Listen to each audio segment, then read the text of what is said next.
ভাষাঞ্চর হাতিয়ার একটি অংশ 2021 সালে বাংলাদেশ সরকারের গেজেটের মাধ্যমে এই ভাষাঞ্চরকে হাতিয়ার অন্তর্ভুক্ত করা হয়।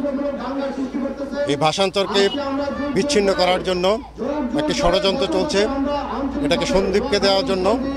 আমরা এর প্রতিবাদে ঢাকা, নোয়াখালী এবং চিটাগাং সহ বিভিন্ন এলাকায় আমরা ইতিমধ্যেই মানববন্ধন করেছি।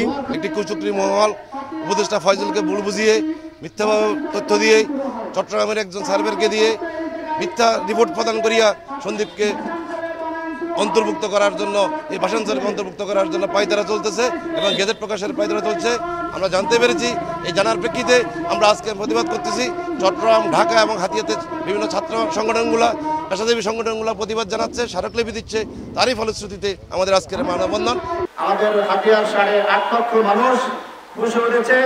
সারা বাংলাদেশে যেখানে রয়েছে চিটাগাং, ঢাকা, অন্যান্য অঞ্চলের সকল জায়গায় মানববন্ধন সহ সকল প্রতিবাদ কর্মসূচি অব্যাহত রেখেছে। আমরা আশা করব ফজলুল কবির সাহেবের শুভবর্তী উদয় হবে। আমাদের ভাষাঞ্চর নিয়ে যদি কোনো পায়তারা করা হয় তাহলে হাতিয়ার 8 লক্ষ মানুষ সহ নোয়াখালীর সকল মানুষ তার দাঁতভাঙ্গার জবাব দিবে। কেননা ভাষাঞ্চর হাতিয়ার মানচিত্রের অংশ। আমরা হাতিয়াকে একটি জেলা হিসাবে দাবি করে আসছি। জেলা হবে এমন সম্ভাবনা দেখে যাতে কোনোভাবে হাতিয়া জেলা হতে না পারে এবং নোয়াখালী বিভাগ হতে না পারে, সেই জন্য চক্রান্ত ষড়যন্ত্র করে একটি কুচক্রী মহল আমাদের ভূমি নিয়ে টানা হেঁচড়া করছে।